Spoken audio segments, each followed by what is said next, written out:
I think as you're starting to see from the way that we've constructed the agenda, we started off with sort of plate tectonic level economics in the morning, and now we're transitioning more towards labor.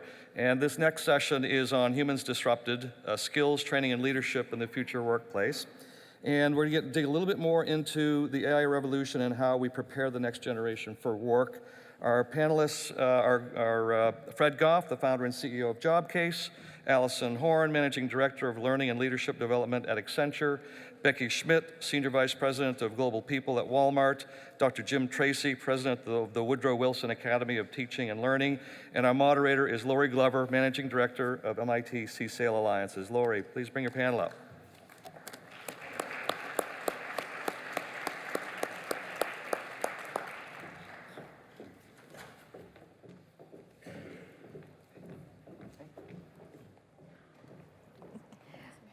Sure, wherever you'd like. Great.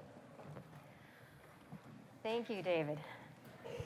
So, this panel is really interesting, and it's on humans disrupted. The skills, the training, the education, the leadership, I mean, these are all the things that we've been talking about throughout our panels today. And now we get an opportunity to actually hear from some people who have very unique perspectives on this. We've got, education, Walmart and Accenture, large companies, very different employment bases, JobCase. I would like to give each of the panelists an opportunity to speak for a few minutes about their perspective. Then I will ask them some questions, and then we will open up to the audience for questions. We'll just start with that. Great. So the first is Fred. You're up. I'm up, okay. Well, I love this day. Thank you, MIT. I think we can declare this the center of the universe for AI. I mean, if not next to CSAIL, where is it? And what I love about this day is it's a day where we're talking about AI's impact on people. And that's what it's about. But I think there's a risk of losing that.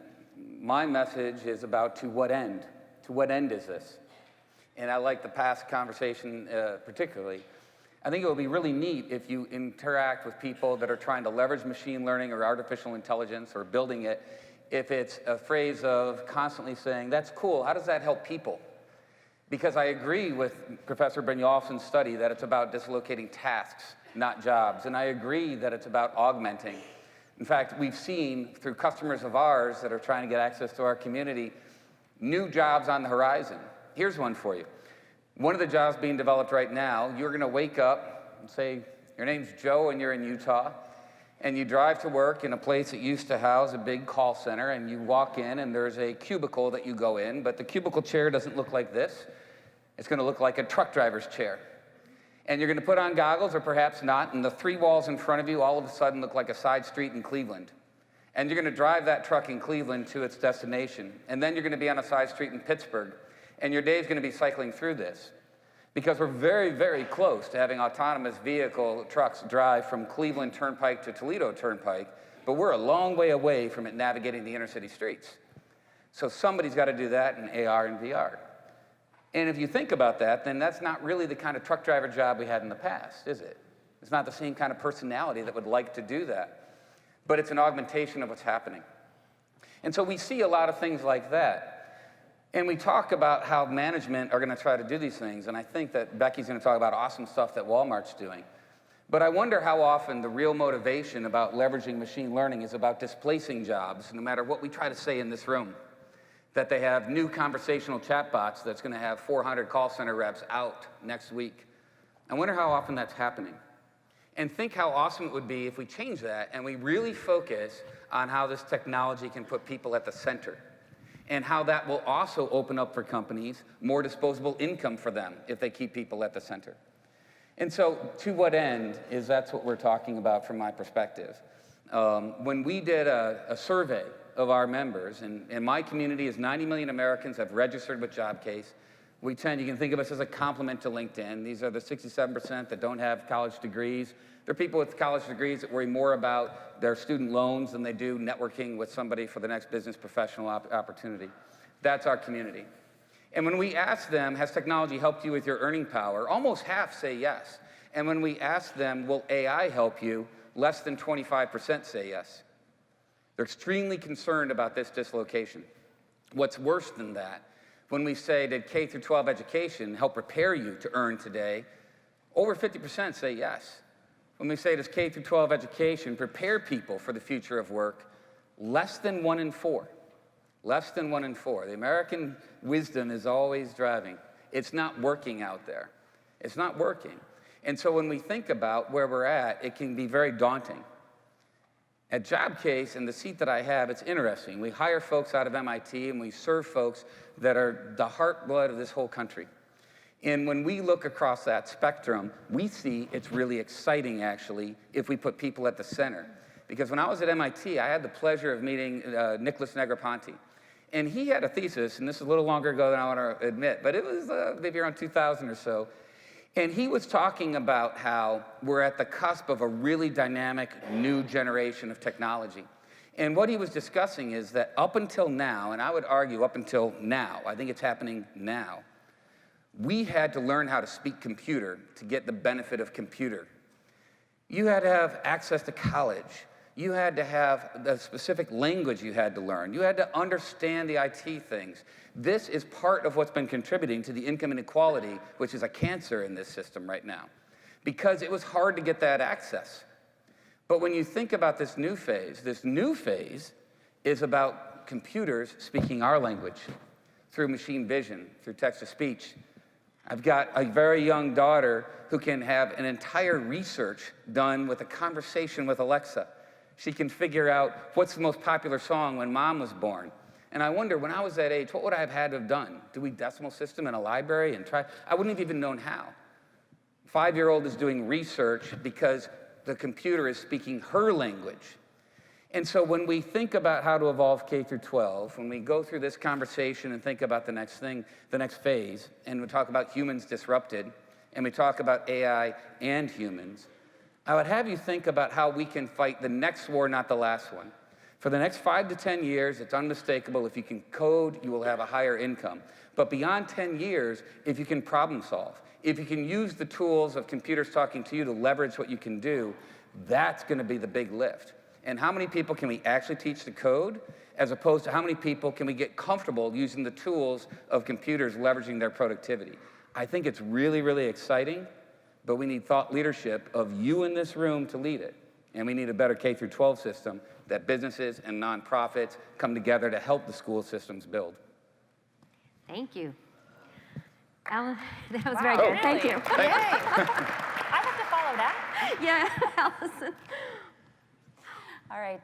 So I come at this space from two different angles. My first angle is my work-life angle, which is with Accenture, and I am responsible for making sure that our 450,000 people have the skills they need to serve our clients today and tomorrow, which also includes conversations with clients about how we're helping clients prepare their workforces for the tomorrow. The other perspective that I come at this with is as the mother of 2 teenage daughters, and I have hopes and dreams that they will someday become financially independent. So I am always kind of thinking about these from these 2 different perspectives.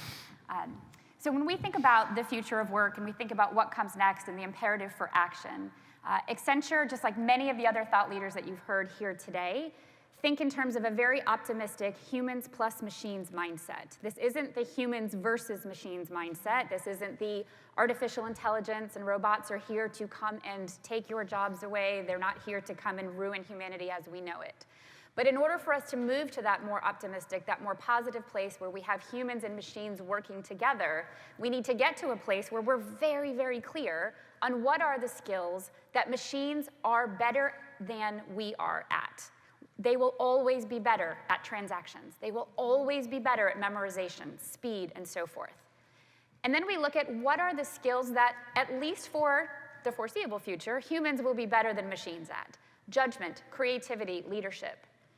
We go back to the world of how we have to stop thinking about jobs as these holistic, always-on containers. We think about the world more in terms of tasks, and we align those tasks to humans doing the tasks they're good at, machines doing the tasks that they're good at, and then we figure out this middle.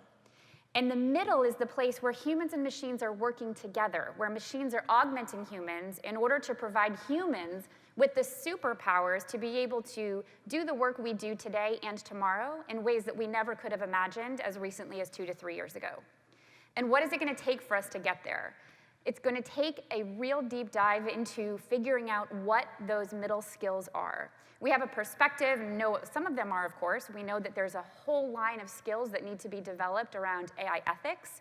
We know that there's a whole line of skills around what we call trainers, so this is continuing to train our AI to continue to perform, and continuing to question our AI, continuing to be able to understand and explain why the AI is making the decisions that it is, so that we're able to ensure that we are working with decisions that are as free of bias as possible as we head into the new world.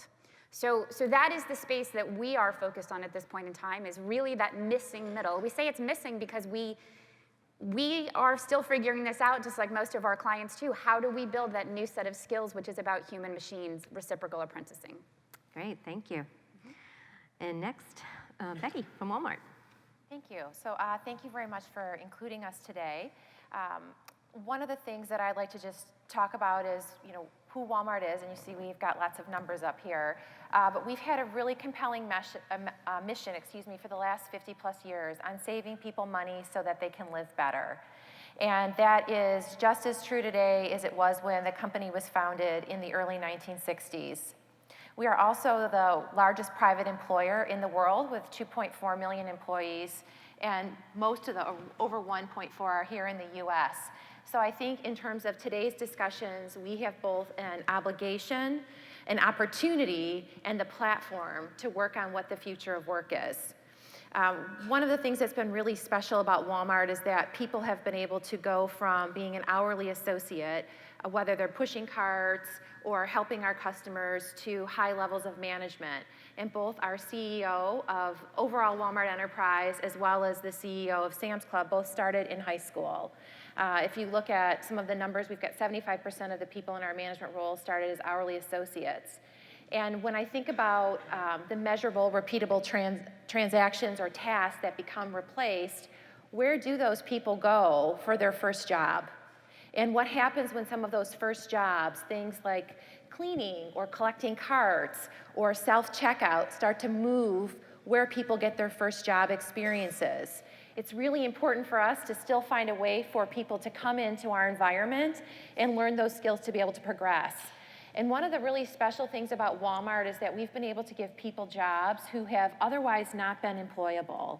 If you ever have an opportunity to go into one of our stores or our clubs and talk to our associates, you may find that this is the first job for someone who's just come to America. This may be someone who actually is living in a homeless shelter and they're getting back on their feet again, or someone who has an obligation taking care of their family at home, and this is where they work in between those hours when they're not doing their other job. And so we have to continue to provide a place where there's that flexibility. So about 3 years ago, we really started to look at the technology is disrupting the types of jobs we have at a faster rate than it took us to accumulate all these jobs. And we started with the Walmart Academy. So as we became much more proficient at managing our inventory, we had more space in our facilities, and we created classrooms. And this was a place, we've got over 200 of them in the US now, where associates could travel for a day class, a week class, or a series of classes, and learn how to progress their skills from a frontline associate into management levels. And we fully started that mission with technology, making sure everything was mobile in that environment, making sure that the tools that people were practicing on were relevant in the workspace. And most recently, we deployed 17,000 Oculus headsets to help people with training through virtual reality, whether that's testing their empathy for Black Friday training, as we released our Black Friday prices today, so please check them out. Whether it is testing their empathy training, if you're doing online grocery and you go to pick up your groceries and you're a mom or a parent with screaming children in the car, that can really frazzle one of our associates. So we simulate that for them with the Oculus. As well as, yes, it's quite terrifying, even being a mother myself. But even more importantly, what happens when there's an active shooter in your environment? It doesn't matter what you read through a series of process steps, but you have to sort of simulate that flight or fight response in you to really know how to protect yourself, protect the other associates and our customers in our store. So we continue to look at ways that we bring that type of advanced training to every single person in our environment. Another really important thing we did this year is we launched the $1 a Day Education Program. So this was in June. We partnered with 3 universities. 2 are open access, and 1, University of Florida, does have criteria to admit. But with the open access, if our associates go online, apply, they can start taking classes right away. And within the first couple of weeks, we had 75,000 people in the US mark interest. And we had 5,000 people actually go through the process, which just like any other sort of institution, we need to make that easier for applying for education. And we've actively got nearly 2,000 people enrolled. And the next semester is starting soon, so enrollment is picking up. And that just really told us that it doesn't matter where you're perceived to be in your place in life, learning is just a huge human need. And I see that as incredibly inspiring because that tells me that our people are curious, they're flexible, and they're adaptable. And whether we offer learning through a formal education program or we continue to bring that through our own programs, through our academies, or our virtual reality, our associates want to embrace that. And then finally, retail is probably one of the largest sectors of employment still. I think there's nearly 4 million people in the US employed in retail. And as you all probably shop online, I'm hoping it's Walmart.com, but I suspect there's probably some Amazon shoppers here. It is completely disrupting the way that you buy your products. And we have been actively rolling out online grocery to over 2,000 stores and clubs in the US where people order online, they pick up, they drive through. And one of the things that's been really exciting is that's created about 25,000 new types of jobs in our ecosystem. And that's the personal shopper. And that is an aspirational post. We are not putting someone there who's not exercising good judgment when you have to swap out merchandise or what the customer wants. Someone who is not going to provide great service when they're actually interacting with you in a personal space, which is your vehicle, bringing those groceries in, closing your car, interfacing with your children. And so as we see things like self-checkout become more popular, we're able to pivot those people who used to be cashiers or managing the front end of the store into personal shoppers. And it is rapidly growing. Mm-hmm. So, that's just another way to think about it. And I think my one ask for today is, as you're listening, to think about wherever your post is, whether you're private or in the commercial space, think about what kind of partnerships make this possible. Great, thank you. And Jim, can you please? For the last century and more, we've been focusing, at least college-bound education, on skilling everybody up to a knowledge economy. And that's something that is really being undermined in today's technology and societal transitions. This is a profound sea change. Knowledge today, or at least the content element within knowledge economy, is increasingly being externalized, as an example in the cloud. It's also increasingly being commodified. And so training people to skill up into a knowledge economy is not necessarily differentiating for those students as they go into that world. It's not necessarily a competitive advantage to have a great deal of content knowledge. And so we need to shift education from what we've been doing for more than a century into a transition to what I would say is from on the one hand, training everybody to have interdisciplinary or multidisciplinary content fluency. We need to spend less time on the content. We shouldn't eliminate it, as some people are saying. I do think that you need a fundamental numeracy, a fundamental literacy. And you need a sufficient cultural content literacy to be able to make connections between and amongst areas of engagement. But you can spend a lot less time than we currently do getting people up to mere content literacy, which is where I think we need to focus, and instead spend at least half of our time, K through 12, but also in universities, training people into what I call process fluency. And process fluency involves many of the skills that have been mentioned: teamwork, empathy, leadership, values, judgment, iteration, resilience, grit. One of the implications of this is that we are seeing a reconvergence of what de facto has been a divergence between the training of those who are seen as college-bound and those who are seen as vocationally bound. And that delta has always been with us to some extent, but it was quite explicit in the late 19th, early 20th century progressive education discourse. And what I'm seeing, at least in my work on workforce development and education, is that ideas of iteration, teamwork, resilience, continual improvement, these are as germane to the factory operative working in a team in a Six Sigma or lean management system as it is to somebody who's in a startup in Cambridge.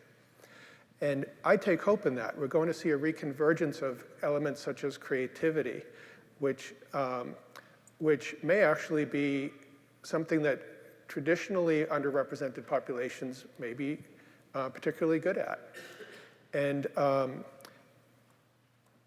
And I would submit that our urgency needs to drive us at this point, not panic, but urgency. My training, originally, my doctoral work at Stanford was in history.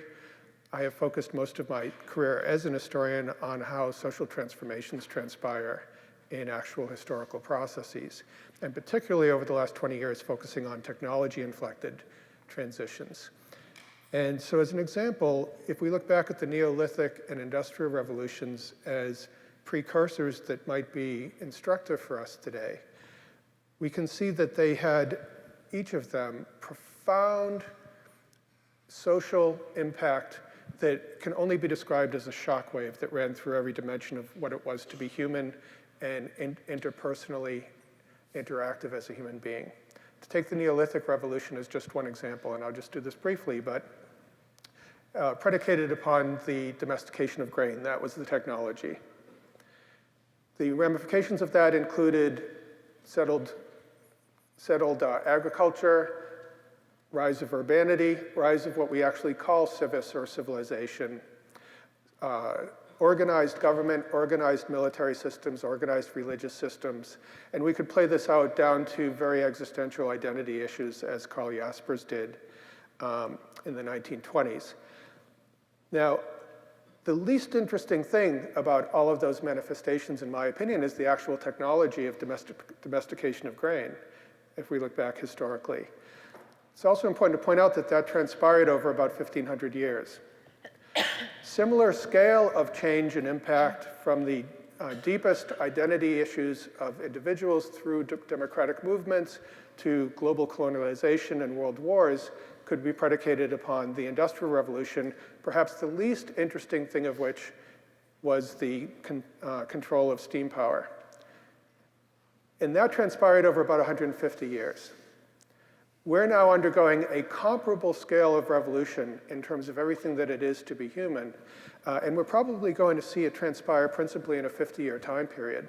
So I would argue that as we think about the waves of technology-driven historical change that have been flowing through human society in the last few millennia, that the amplitude of the changes actually are comparable from one wave to the next, but that the frequency is being ramped up. And we therefore need to use what we can learn from historical processes to get out ahead of this curve, because we don't have as much time to digest and avoid deracination in this particular wave. So I would agree both with the people who say that this is comparable to what we've seen before, so we need not panic. I also agree with those who say that there is a distinction here. And I think that that is the frequency with which we're passing through this. Education, workforce training is key to this. One of the skills that I would also inculcate in the educational pedagogies that we promulgate is, again, I would call it omnidisciplinary content literacy, but also the capacity to skill up quickly and efficaciously when you're engaged in a particular problem and you need to learn that content very quickly. And to be continually able to do that, I think that has profound implications for workforce training and redeployment throughout careers. Great, thank you. Now, as you were saying about the time that it takes and the idea of a 50-year time span, That's going to happen within many people's lifespan instead Absolutely. of something, way in the future that it'll transition so slowly. We hear so much about the crazy headlines of, robots are going to take your jobs. And I don't know how many of you drove in on the Mass Pike today, and there is a billboard out there outside of Boston that says, robots can't take your job if you're already retired. So it's everywhere. But in my role here at MIT, I speak with hundreds and hundreds of companies.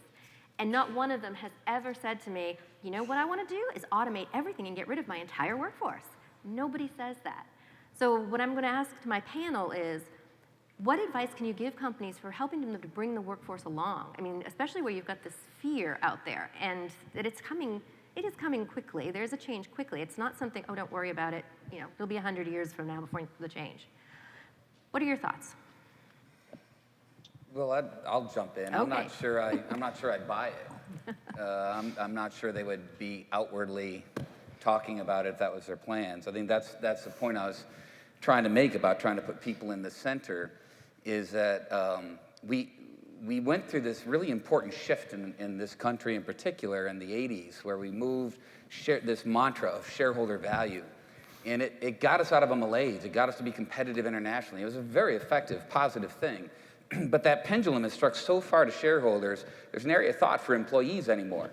And whether it's globalization or whether it's technology or whether it's the decline of unions, there's not many speed bumps in the corporate room at the expense of employees for shareholders. And so that's my concern, that yes, you would like to think of that, they're going to think about how you can augment. It's awesome to hear Becky talk. The idea of talking about cashiers and people with empathy and saying how they have to interact, and the idea that you could use technology to show something about the person picking up and what they did before, that's great. I fear that that's rare, because I just look at when companies hit bumps, how they're treating workers over and over again in terms of the first knee jerk, let's cut a whole bunch of workers.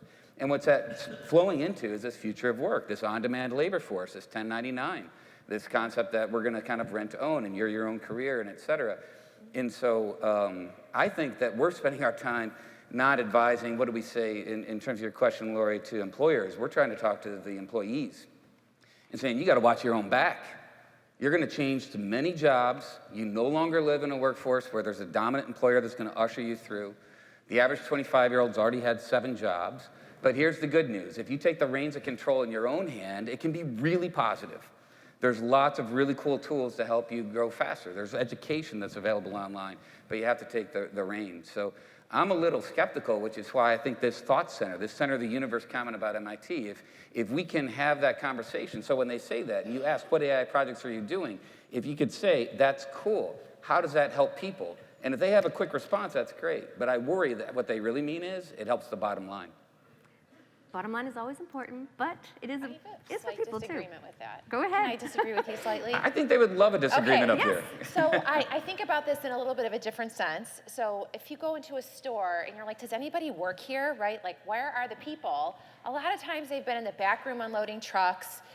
They've been doing administrative things. They've been counting cash. They've been doing just like all this stuff that actually does not help the customer experience. And a few of the things, I'm not saying this is the be-all, end-all, but I do think that when you can use technology properly, you put the people back with the customer. And so we had, about 18 months ago, we launched a tool called Bossa Nova, and it actually goes up and down our aisles, and it reads the voids. So instead of having a human go and count how many boxes of macaroni and cheese are gone, based on like the smart shelves and the reading of the voids, we're able to send that information to the back for the pick list. And that enabled us to create either the personal shoppers, more people on the floor, or actually just have the product there when you need it. So I think that right now we are actually in a phase where we're able to use technology to both augment the human and lift the bottom line by providing a better experience. Now, I don't know how long that lasts. Is that forever? Is that just for now? But I think that's given a lot of our associates confidence in not feeling completely threatened that the robots are coming, because they're actually helping our customers. Our NPS scores are improving, and people are returning to that environment because of it. I would be more on that case, and it's good. I like to be positive, and I do think there's a lot of positive aspects. But we've got multiple decades of wage stagnation for most folks in the bottom 2/3 of the income strata. And I would argue that if there was really concern at the employee level and decisions that go beyond the good points that you make, we would not see a horrible wage stagnation for the majority of workers in this country. That has caustic impacts. Jim has a comment. I would differentiate. Thank you.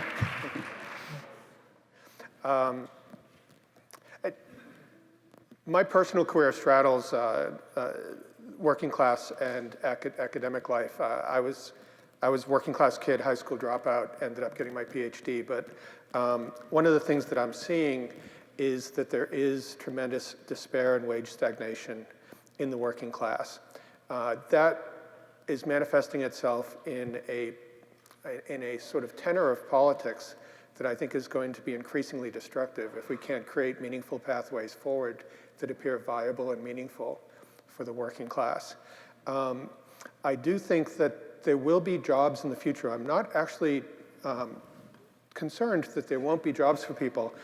I would differentiate that from the wage stagnation. I'm far less sanguine that there is going to be meaningful wage growth as they go forward. One of the questions that I would ask in terms of workforce training and education is in the sort of immediate and then intermediate term. I think we need to be clear because sometimes we're having discourses that are not chronologically differentiating themselves. If you're thinking in the 2 to 5 year frame, then we're looking at skills gaps and we're looking at skilling people up quickly to, for especially at-risk populations for entry-level coding jobs and so forth in cybersecurity. That is being done, and yet I worry that we're setting those people up for failure in the intermediate term because we're not teaching them to retrain. We're not empowering them to adapt adroitly and subtly when the minimal entry-level skills that they've been trained into over a 9-month training period at a community college is antiquated by technology development in the next 2 to 5 years. So I would submit that even as we're thinking in the very short term, we should be giving people process and soft skills that allow them to continually autodidact, empower themselves, and retrain themselves as they go forward into ever-changing technological landscape. If we look out 10 to 15 years, which is actually where my work on, I'm writing a book with Greg Topo for MIT Press on AI robotics and the ways in which we should be transforming education. I would submit that the key overarching question in a broader construct of where we're going to be in a generation, what we should be doing K through 16 now for that next generation, is to ask the question, what is the uniquely human value contribution, value proposition to a collaborative or collective intelligence system? In other words, we need to step back from training people to be the content experts as we go into more sophisticated AI collaborative systems, but rather to be the experts in empathy, bias recognition, values, determining the purposes to which these tools should be applied, and other creativity, other distinctly human values that are overwhelmingly likely to still be distinctive to the human input in 10 to 20 years. And those skills and those areas, they are taught and they are developed in incredibly different ways than the ways in which we teach workforce skills today. Yes. Absolutely. Right? It's all experience. You know, the shift that we need to make even with workforce education, away from the point skills, we need you to do X, Y, and Z, here's your manual, go forth, it's process ABC, is entirely different than when we think about empathy, creativity, judgment. And God bless you for that plug of the Woodrow Wilson Academy. I love that. This is the way forward, though. I love that, right? That's the point. That's what could be exciting if places like MIT CSAIL lead this. And the point I was trying to make about leapfrogging coding and use the tools. Why does the software engineer straight out of Carnegie Mellon that we hire earn 6 figures for the same hours that somebody who's stocking a very difficult, huge environment, lots of the customers at Walmart has? Because the software engineer who works for me, their work is going to be consumed by literally 20 million people today on my site. So it scales, it's leverage. Their productivity is leverage. It's harder to do that if you're a typical worker in America. But if you now make the computers talk to you, if you can now leverage this in ways where you don't have to talk that language, then you can really start scaling the productivity of yourself if you take those reins. And so, but that will require a different way of thinking, and it will require a different type of education, and it's unlikely to come from K through 12. Can we admit that it's probably not going to change in the 8 to 3, so we have to augment it at 3 to 5, or in the part-time apprenticeships, or in other places. But we can fix this wage stagnation by increasing people's productivity. But we need them to help take the reins and control themselves. Yes, and on that, helping them to take the reins. One of the things that I hear a lot about is retraining, obviously, that's very important. But if you remember, if you were at the conference last year, we had Rusty Justice from BitSource that Daniela had referenced as well. And he was helping coal miners retrain as coders. But one of the biggest challenges that he said he would run into is they would say, well, I'm not technical. I can't do that. I'm not a coder. And that is something that is constant, that people don't necessarily see themselves in a technical role or think that they can do something like that. I like, talking about using the tools, understanding the computers. How, in your areas, how do you approach helping people to break down some of those barriers and see how they can actually gain the skills in this way? We talk about it in terms of proximity skills. We talk about it in terms of what are the skills that you bring to the table. I have a personal disdain for the word reskilling. I don't think we ever actually reskill someone. I think we look at what are the skills and experience that you bring, how do I build upon those to pivot you into a new space. And whether or not we are looking at folks who are processing transactional claims, whether we're looking at people who are doing high-end technical architecture type of work, it's all the same.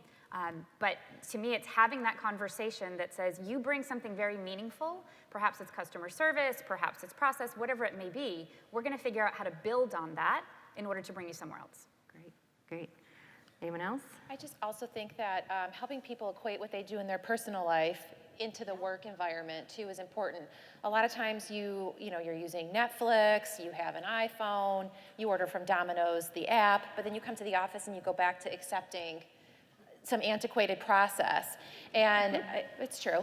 And so I think it's really important to show people how you should expect consumer grade in the workplace and foster idea generation. So we do a lot with crowdsourcing ideas as well and letting our associates bring forward that innovation.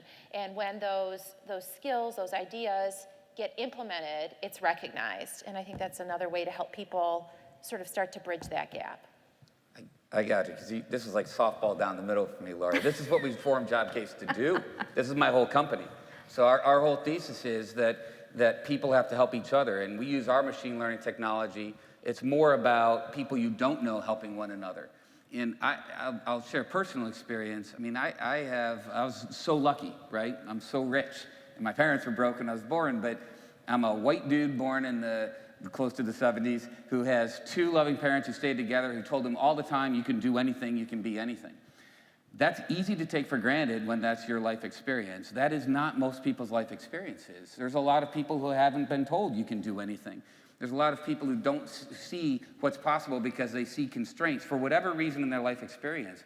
And one of the most magical things to me about this platform we built, Jobcase, and you start to do a startup and you launch and you kind of wonder where it goes. The killer app ended up being empathy. The killer app ended up being somebody in Oregon telling a 50-year-old who just lost his job and nobody's gonna talk to him because he's 50 years old, saying, don't give up, you can do it. You can go take this Code Academy class and do something, or whatever. It doesn't have to be computer programming. What he heard was, you can do it. Think of this. That simple message from another human being is incredibly powerful. So when you say, what are we doing? I'm mostly trying to get out of the way. This isn't about an authoritative company or figure or academia saying you can do it. It's about one human being to another saying, I believe in you, think of this. And it's unbelievably powerful. Do it in your own personal lives. Get on a platform. Jobcase would be a great one to try. And support each other. It's magical. It's really something special. Now we're getting close to the end, and I do want to give an opportunity for the audience to ask questions because we had so many questions throughout the day. So if you would like to ask a question, please stand up at the mic. This gentleman. So as of today, right, we have a lot of kids graduating and boot camps trying to reskill, but in general, we have this notion that industry is constantly saying there is a skill gap, right? And schools are churning out kids like with, soft skills, liberal arts degrees, all kinds of degrees. Now, as you get into this future of AI, you are looking at more and more jobs getting automated. Now, how do you see this gap? Like, this gap is going to grow, and what does that mean? Like 10% of people have jobs and 90% don't? What's going to happen? And what skills do they need? Well, I think you got to surface it. So one, very good question, and you nailed it. That's a problem, right? And I think there's a short term and medium term. I mean, short term, we kind of know it's very easy to identify what the skills are. We have in our database 6 million jobs that are open today, and we know exactly the 90 million profiles of people that are job casers, and you can see it, right? And what you can break it down to is identify skills instead of job titles and do it. But I think what's more interesting is to look over the horizon a little bit. So immediately, if we would have people, I'll give you an example. What if somebody was proficient in Pardot and Salesforce? Do they talk about that in high school? Because let me tell you, if you're proficient in that, you can get a job in about 200 companies around Boston as a sales operations person making well over $50,000 a year. And that's a skill that you can go learn. So the first challenge in the immediate time frame is to surface what the opportunities are that are skills, not degrees. The longer term is I think what we've been talking about up here, which is K through 12 and augment and do on-the-job things and embrace it. And for that, my message is you have to take the reins yourself. You can't count on an institution to do it. You've got to do the research and find a platform. Find Jobcase, LinkedIn, whatever you're doing to figure it out. But yes, if you don't take the reins yourself, you're in trouble. If you do, it could be a glorious sign to move upwards. My thing is 90% of the people can't. They're not wired to do that. Oh, my friend, that's not true. You inadvertently, accidentally, and I'm sure you're not this case if we got to see you. That sounds kind of condescending, right? 90% of the people can. They need to be given a chance. They need to be given a platform, and they need someone to support them. But this is an incredibly dynamic, wise, smart population. You don't have to go to college to be able to figure this out. Jim? I would just add to that and I was joking that Allison was plugging Woodrow Wilson Academy, but what you were describing as needed is what we're trying to develop. And so Woodrow Wilson Academy is in collaboration with MIT, we're a teacher training graduate school, and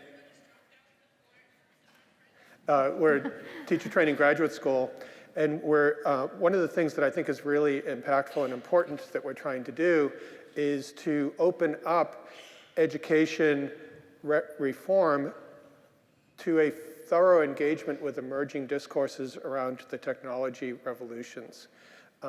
Not in terms of asking just instrumentally, how will ed tech be used in the classroom, but much more fundamentally asking, what are the implications of technology and workforce development discourses for our understanding of what skills we need to inculcate today in order for these students to be meaningfully and gainfully employed in the future.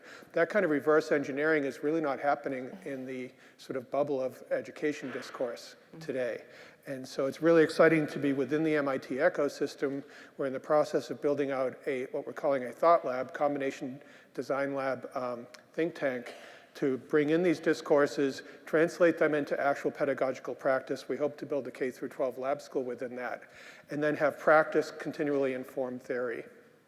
Great, that's great. Hey, question for the panel, maybe more specifically for Fred.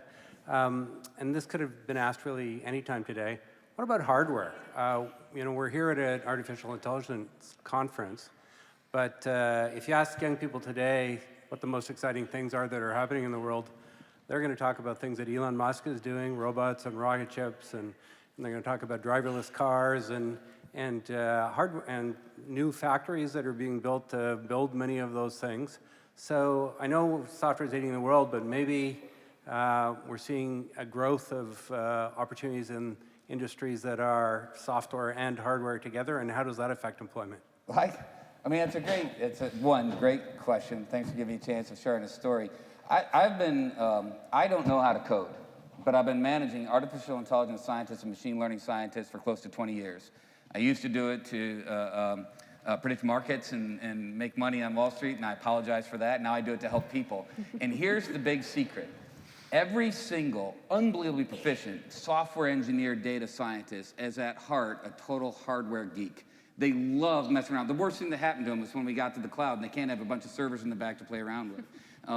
But I do think, it's a very good point. I think where we're going with manufacturing and the kind of things that are going to be done is exciting and it's sexy. I'm not sure that's going to be where the most jobs are for the labor force that I focus on. It might be really cool output for the kind of projects that people at CSAIL are working on. Anyone else want to comment? Okay. Next question. Hi, we talk a lot about skills and we've touched on hardware versus software, but there are also these soft skills, and I think Allison might have referred to that a little bit, resilience and some of these other things. I haven't seen any good methods of capturing that information and then making good use of it. So let's say you're a factory worker that lost your job. How do you figure out what those soft skills are, those other skills that are valuable that can translate to maybe installing solar panels or managing a team in a completely different industry? And by the way, it's probably not coding because that may not be where their strengths are. That's sort of the area that I struggle with, and I've tried to map that out a little.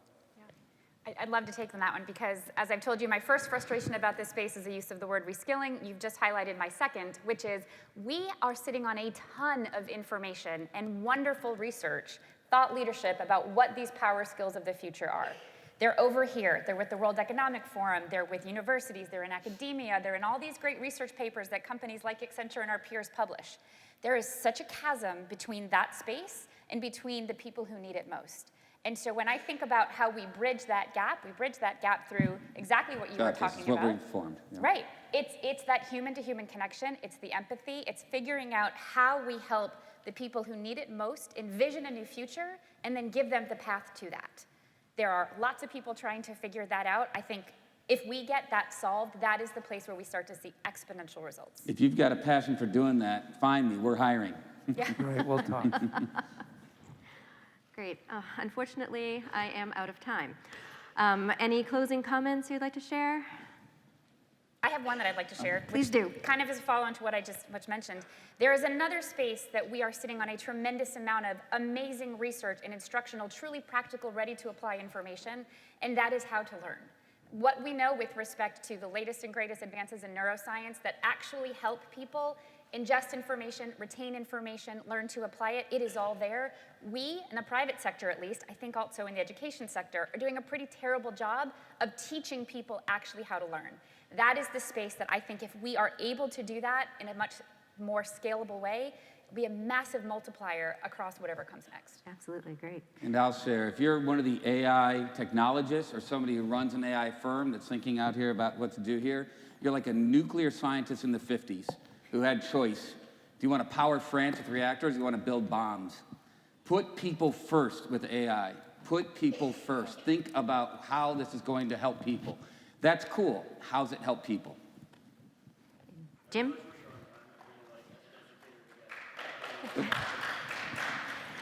Okay, well, all right, we'll get your question. I'm a high school teacher. I teach computer science and personal finance, and one of the things we talk about is preparing for the future of careers. And so my question is, I'm hearing a lot of dismay about the educational system and how they're going to respond to this. And I get it because I'm here, and I get definitely my administrators don't get this. My students think I get good grades in high school, I get into a good college, I'm all set. How can we get that message across to both the students, the parents, the administrators? Just a simple, quick question, huh? Yeah. I mean, I have one. I think it's about partnership. And we see that even, we're a large employer in most states, and we have to go out and actually talk to the educational groups, whether it's the high school, the trade schools, the universities, about what we need. And I have found that many are very receptive to adjusting their programs. Now, it is not overnight because this takes time, but I think it's really about partnership. And if we want the talent, we have to be able to articulate what we need. And I know I really are out of time, so David's here. I will just say on the partnership part, I did have a fabulous conversation with Ardeen Williams, who is the head of people for Amazon, and talks about all the partnerships they do with community colleges and high schools and things in the areas where they have shops. This partnership idea, this partnership model is definitely something out there for retraining. And unfortunately, we had a fantastic panel. I think we could go all afternoon. Sounds like you're the leader. So please thank the panel. And Thank sorry, you. please.